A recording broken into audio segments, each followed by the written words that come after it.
Welcome to Pirates Perspectives, the official podcast of North Central Missouri College. Each month, we'll share stories, insights, and conversations that highlight the people, traditions, and the future of the NCMC Pirate Community. Welcome to the Pirates Perspective podcast. My name is Nicole Schell, and I am our Associate Director of Advising and Retention here on the NCMC campus, and I am excited to be hosting this podcast. Our first guest for our very first episode is our very own Dr. Lenny Klaver. Dr. Klaver, welcome. Welcome, thank you. So this podcast is a new venture for NCMC, and we're excited to get it started. So today we're going to talk a little bit about our centennial celebration.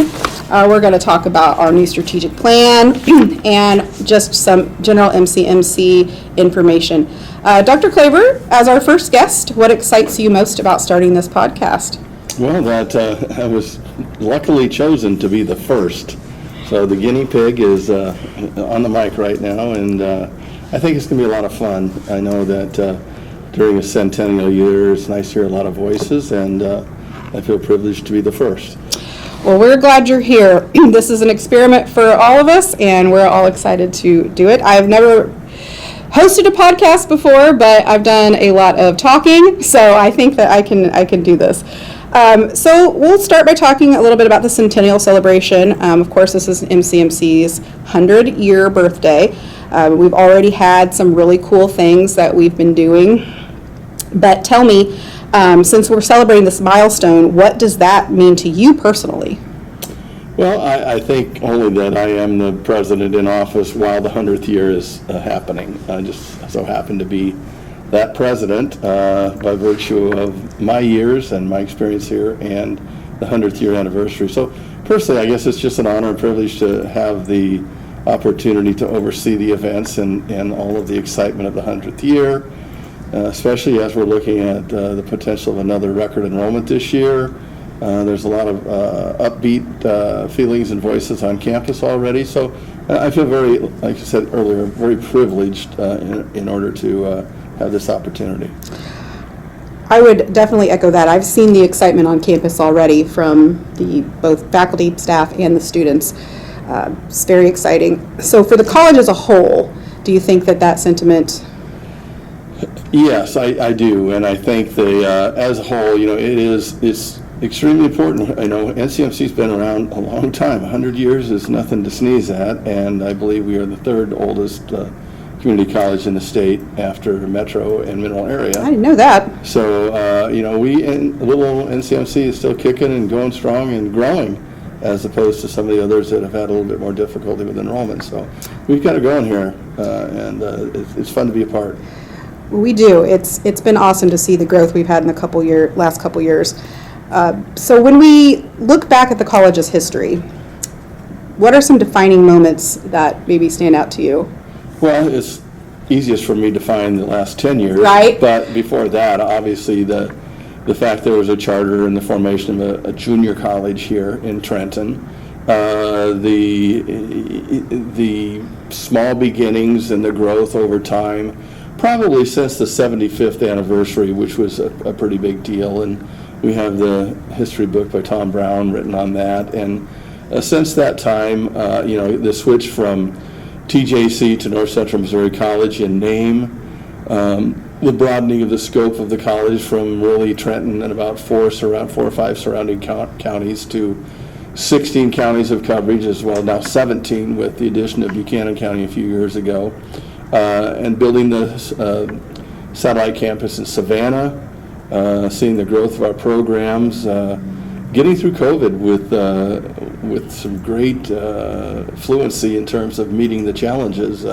Probably, I don't want to sound like Donald Trump, but better than everyone else, better than ever before. But it's really probably we did do better than everyone else because we had been online for several years, and at the time I took the job, even 40% of our students were taking at least one online class. So the aspect of being online helped us. So getting through COVID and the continued growth and leading us up today to this 100th anniversary has been quite a ride for me in the last 10 years, and I think a 100-year ride for the college in general. I would agree with all of that. Being here during COVID myself, it was quite the experience, but I do feel like we've handled it really, really well. I agree. And our students were happy. And I will say that, I grew up here in Trenton, and I've seen the college grow myself, and I've been here for 10 years as well. And just the growth I've watched over that, when they redid Geyer and we built the new Pirate Plaza. But I can still remember when there was a street between where the dorms are now and Alexander Hall. I remember riding my bike down there. I remember when they built the Ketchum Center, which was really exciting for me personally because Lloyd and Margaret Ketchum were my great aunt and uncle. Oh, I see. Yeah, so that was really cool. And it's just been really cool to see it grow. And now that the Student Center is about to open, hopefully soon, it's just been really exciting. So what role do you think NCMC has played in shaping this community and our region over this past century? Well, I think it's had huge impact. The magnitude of what this college has done for the community is enormous. We've been something stable, along with the school system and probably the hospital, and the one that has probably grown efficiently and effectively, that we are a hub of activity, and what NCMC has done for the region is provide a lot of graduates who stay and work in the area, and many of those who transfer to a four-year college and come back and either teach or work in business or even the professions. So many of our people that have in our nursing professions and allied health fields began at NCMC. So I think that we have a place that's been enjoyable to go. It's comfortable because we are small, and if you look at the schools in the region, most of the students who graduate from those high schools are more comfortable at an NCMC. They grew up with NCMC. They came to holiday hoops. They know about the college. And the truth is that when students come here from high school and transfer, they graduate at a higher rate at the four-year institution than those who start at the four-year institution. So students develop confidence, competence, and not only that, the shift that we've had in the last 6 or 7 years from about 50-50 transfer degrees and CTE and certificates to almost 70% CTE graduates and certificates now. We have people that are here for 2 years, sometimes just 1 year, getting their certificate and entering the workforce, and that's great for the region. It keeps people at home. It absolutely does.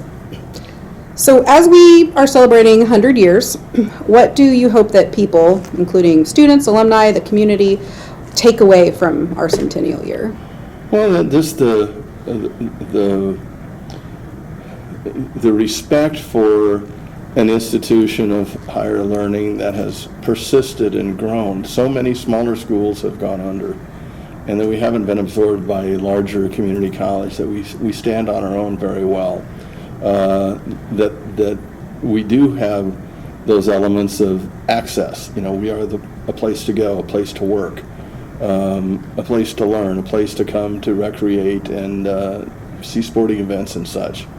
Art art shows, etc. And that what happens here, and I'm kind of expounding on the access, excellence, impact aspect, and that excellence is what we strive to be, whether that is in our academic programs, our student services, our digital media program, whatever it might be. We strive to be excellent, and people have top of the mind awareness that it's important to be good at what we do, and we do very well at that. And then the impact, as we just talked about, with the jobs in the area, the economic impact, even with a low multiplier on economic impact studies, you can generally look at an overall budget of a college or university and take it times 2.5, and that's your economic impact. So we have an economic impact of somewhere beyond $50 million in the region. So that's pretty significant. It certainly is. I do feel that this institution has done a lot for the community. And I've watched it happen myself throughout my life, so I'm really, really glad that I get to be a part of it here. So we'll shift to talking a little bit about our new strategic plan. I like that we have a future We're looking forward. Obviously, we've been growing, so we're not staying stagnant. But MCMC is looking forward to the launch of this new strategic plan. Can you give us the big picture, what it's all about? Certainly, and I'd like to preface that by the fact that planning and executing of a plan has been very important to me throughout my entire career. Even back to when I started as a college coach, having a game plan, having the right people in place to execute that game plan, and then actually doing what you say you're going to do. So I've been involved in strategic planning in my college career. Beyond that, and my about 20 years as a vice president, leading 2 strategic plans. I worked as a consultant in strategic planning. So I know the importance of having a realistic strategic plan, and one that you have the people involved in the education contribute to, because ownership is extremely important in a strategic plan, and then having the ability to carry it out. So what it means to us is our great potential to continue on that upward trajectory that we've had in the last 10 years, where we can continue to grow with quality, grow in a smart way, continue to have our strong programs be strong, add new programs where it's needed, where the market and the world of education determines that path, and also to realize that there's some things that by technology or time pass us by, and that we just need to stop doing. But the one thing that's consistent is that students crave education to get a job or to move on, and that we have a faculty that is outstanding in terms of providing interesting educational component to what they do in their classes and their activities. So I think what a strategic plan means to us is our ability to keep moving forward on the initiatives that we've established and used in our previous 2 strategic plans, and actually the really creative name of Plan 2030. So, we've had Plan 2020, Plan 2025, Plan 2030, and we have, through the research we did in the initial plan, and the second one, and the third, those aspects of academic excellence, student success, strategic enrollment management, campus and community, and then a cultural responsibility. Those things ring true. Those are solid as a rock in terms of the areas we need to focus on. And through the work of the task forces, as we've developed the plan, and the work that you all do in admissions and advising, it's very important that we have a plan that is going to help students be successful and help employees stay here, help us to meet the job market and the transfer part of what we do. So I think it's very significant, and the good part is that we have proof that it works here. We've met most of our goals and objectives from our strategic plans, and part of that is not to overplan. This isn't the Christmas catalog of where everybody spews out what we want to do in the next 5 years. It's what does it boil down to, the 3 or 4 or 5 most important things that we can do and do well, and then fill in the pieces with some of those other aspects. So I believe it's significant. That makes sense. I definitely could say that what you said about not over-planning makes a lot of sense. And being part of the last strategic plan, I saw how we executed it and how it worked. So we've been successful in the past, and I'm sure we'll be successful in the future with it. Well, just look at that. We know students are our lifeblood. Look at what your department has done, even if it's evolution to where we are. We have a director of enrollment management now, where we had advising and admissions, and we had marketing in there. So it's just, tell me, what's the result of what you folks have been doing for the last 4 or 5 years? I mean, it's true. The enrollment has really gone up. We've been extremely busy in advising the last few years. You give you great credit for that. I mean, we have people who love the college, are excited about it. You just tell the pride in that you have working here. Same with Jenna and Mr. Excitement, Chris. He's always excited about something or other, and I'm sure that he is very influential on our students becoming excited about coming here, and we have the results. Yes, it's really awesome in the summer when we have orientations. No matter how busy we get or how overwhelmed we feel a little bit in that part, when you get to an orientation, you see the students coming in so excited to be here. It makes you go, okay, that's why. And when a student is thanking you for helping them do something last minute, and it is true, they're our focus, and what we do is ultimately for them. That being said, what are some of our top priorities for this particular plan? Well, to continue to grow our enrollment in a strategic and smart manner, to continue to serve with our dual credit program, and to have viable majors and certificate programs for either entering the workforce or transfer. And then we just looked at in every area to improve the quality, and that we adhere to standards. We are very engaged with our community and communities in general. That's important for the way people see the college and act toward the college. Also, that we're going to continue to grow. We have some new, with the eventual approval of our new master plan that the board will be looking at, as they did at the last meeting and then again at the next one, our expansion in terms of more residence halls, maybe the expansion of the Ketchum Center, having a administrative welcome center where we bring all of our administrative services together. Those things are exciting.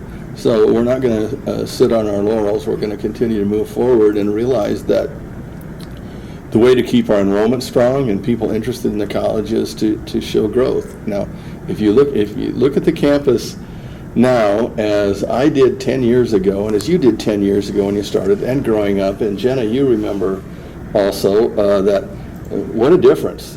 Just the fact that, we talk about construction and growth and all that, but I've sort of been the master of demolition.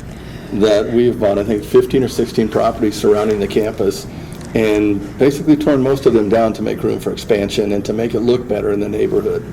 We'll have more green space. We'll eventually have more residence halls. So I think that's part's pretty fun too. I agree with that. It's amazing to see all the things that have, changed in the last 10 years. There's been more demolition and construction, I think, around here in the last 10 than there probably has in the last 25. So those are definitely things we're going to need. Just watching all the students trying to move into the dorms this year shows you how we could definitely fit some more on campus. The telling thing is that when I go by on Sunday evening after move-in, the garbage dumpster, that it's not full. It is beyond spillage, where you find sacks, cardboard boxes, everything. We could probably fill 5 dumpsters, but yet we just have one, so it's kind of significant how much it overflows. How, the move-in date, and if you're here during move-in and the activities that happen, and to see the baseball guys help students move in, it's a lot of fun. There's a lot of excitement. When I talk to a parent or a student, it says their eyes are wide open, and here, I'm at college now, and mom and dad, or dad's concerned, can we afford it? Mom's concerned, is their son or daughter going to have a good time and be safe? So you see a little bit different perspective, but it creates a lot of excitement at the beginning of the year. And a lot of that, just to me, that kind of crazy signature part of having overflowing dumpsters after students move in is a sign of progress. I'd be concerned if they were empty. I can see that.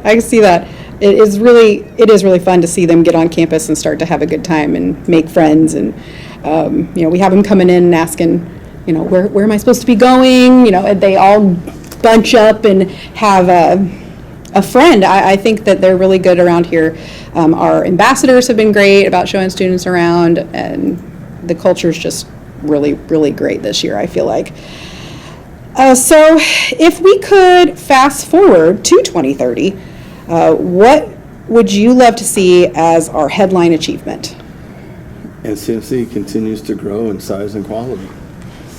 It's just that simple. That's to me why we're here, is to continue to offer a quality educational product so students can learn and grow and either transfer or find a job, and that we continue to get better at that every year. And we take a few new paths along the way. I'm sure with artificial intelligence that AI is going to contribute somehow to new jobs and different jobs, and the way we teach and the way we learn is it's incredible how much things are going to change that we don't even know about yet. Yeah, a lot can happen in 5 years. That's for sure. So it's really great to learn about a strategic plan. We're excited to see where that goes. But if we're going to pivot a little bit, so you have been here at MCMC for several years now, about 10, right, is what we This said? is my 10th. Okay. So what keeps you energized after that time for coming to campus every day?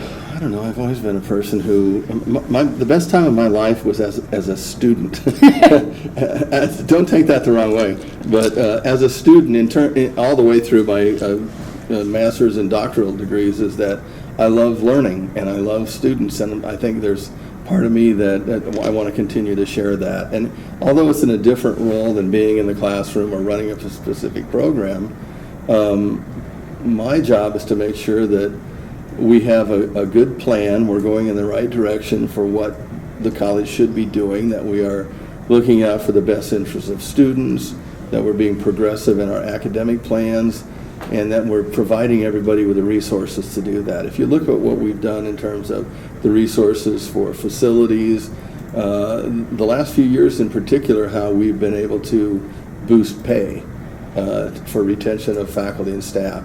That's been something that hasn't, is being looked at right now as one of the things that we've changed in the way we budget.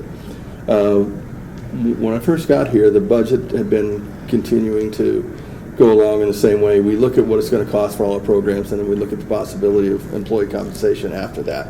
Well, probably 5 years ago, Tyson and I started looking at having a 3-year plan and flip-flopping that in terms of what can we do to address compensation first, whether that's continue the insurance plan without cost to the individual. How can we provide appropriate raises for faculty and staff, even though they're on different scales, etc. And I think we've been able to address that better than before. And although we all wish we had more money to offer for raises every year, we've done a pretty good job of keeping up with near cost of living. And that keeps people employed here. We've got a lot of people that are very loyal to this school, and the way we've been able to retain them is to compensate them fairly and treat them for it fairly. You've probably heard me talk about family first, and that's very important, and people need to know that when somebody has a child that's ill, and I'm not going to say, no, you have to stay here, find a babysitter, go home and take care of your kid, or your spouse or your significant other is in a medical situation, or there's something that requires your attention priority to be somewhere else. Take care of that, because that's important to your life. It's important for us to have people that are happy and healthy and allowed to do their job. I'm not a micromanager whatsoever, but I am a person who believes in hiring people in the supervisory areas with the expertise and the leadership qualities to lead their staff, and collectively the whole campus team moves forward in a good way. And I would say, as a staff member myself, we can see that. The retention here, I feel, for employees, you're always going to have a little bit, sure. Life happens, but there are so many people that have been here for 10 plus years. In my building alone, there are several in student services. So we feel that this is a great place to be. It's a great place to work. The work is fulfilling, and the flexibility is amazing. It is nice. I myself have been a single mother for several years. I have 2 children, and being able to know that I work at a place that's going to be okay if I do have sick children or I need to go pick somebody up from a practice, that has just been a great thing to experience, and I know a lot of people don't get that. So I feel extremely lucky to be part of MCMC and this be where I found my career. Yeah, I appreciate so that. I always worry if, should I ever have to move on, what will that scares me. I will never probably find some place that is caring as this, I like to think.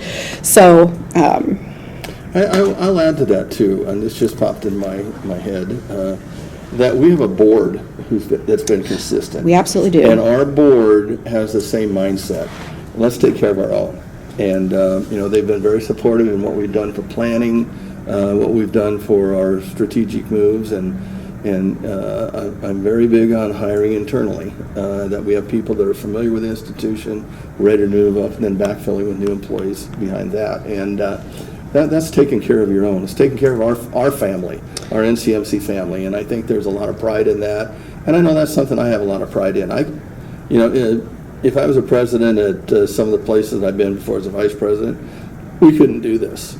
The place is either too big or there's too much infighting between factions that we do our best, even though that we have disagreements at times, that let's take care of our own and let's grow together and let's celebrate together, which we're doing in our 100th year. Absolutely, and I really feel that because, over my 10 years, I'm in the third position that I've had here. I started as student services coordinator and went into advising, and now here I am as director. I've seen you grow all the way. It's really, really cool, and I think without NCMC, there is no way I would have been this far along in my career, thanks to NCMC and the inspiration of people around me. Dr. Ali was instrumental for me in getting my own education, because when I started here, I did not have any college yet. I had just turned 30, and I just hadn't had time, because, a single mother with twins, what are you going to do? Mm-hmm. So in 2017, I started here at NCMC, and now I have an associate's, a bachelor's, and am currently working on my master's degree. Isn't that incredible? Yeah, and I never ever would have thought that in my whole life. Good for NCMC, good for you, good for our students. And I'm definitely not the only one. There are others of us out there doing the same thing right now. So that's just been awesome, and I would not have those opportunities without NCMC. Okay. So as both a student and a member of the staff, very, very thankful. So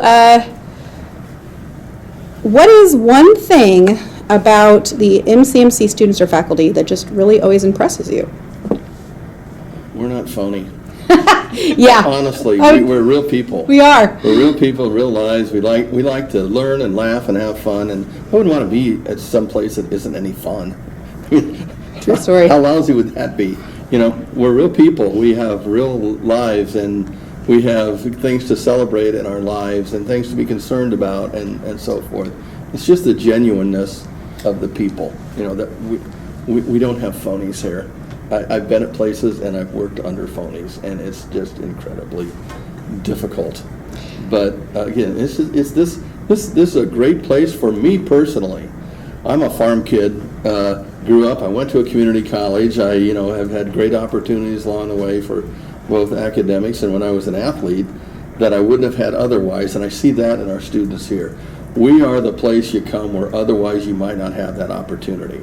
And that we're, again, real folks. There's a genuineness in the people of rural areas. And we wear our emotions on our sleeves a lot. And I recognize that. And, I couldn't be more pleased than the example you just gave that you came here and you're working on your third degree, and you've been motivated to do that because you like working here, and you've been very successful in your growth in your position. So that's what I like about it. And I see the same thing in the students. One of the coolest every year, graduation day, is in those two ceremonies, and watching the students come across the stage, some of which when they got here I thought would never make it. And then others that just exude confidence from the time they come, and it's even more when they're done. And you see the slogans on the nursing graduation caps. You see the families cheer. You see everyone from a high school student that graduated from high school and then a couple of days later graduated from NCMC because they've had so many dual credit classes. And then you see the 60-year-old who never had the chance to go to college, that went to college, and to hear their families cheer and to see the smiles on their faces and the good feelings, that's cool. It is cool. It is cool. I've seen it myself. It's really cool to kind of echo that with advising. You get students at the beginning who are unsure, they don't know what they want to do, they just want you to tell them what to take.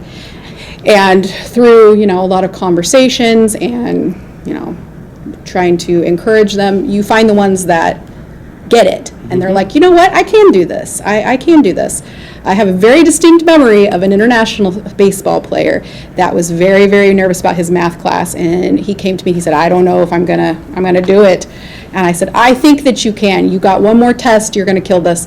2 days later, here he is in my office, all smiles, just to tell me that he'd passed that class. And it's those moments that made me go, yeah, this is awesome. As a caveat to that, and I think that I I've also experienced it. When we have an employee that has a son, daughter, or spouse graduate, to allow them to hand the diploma to them, that is really special. And my son went here.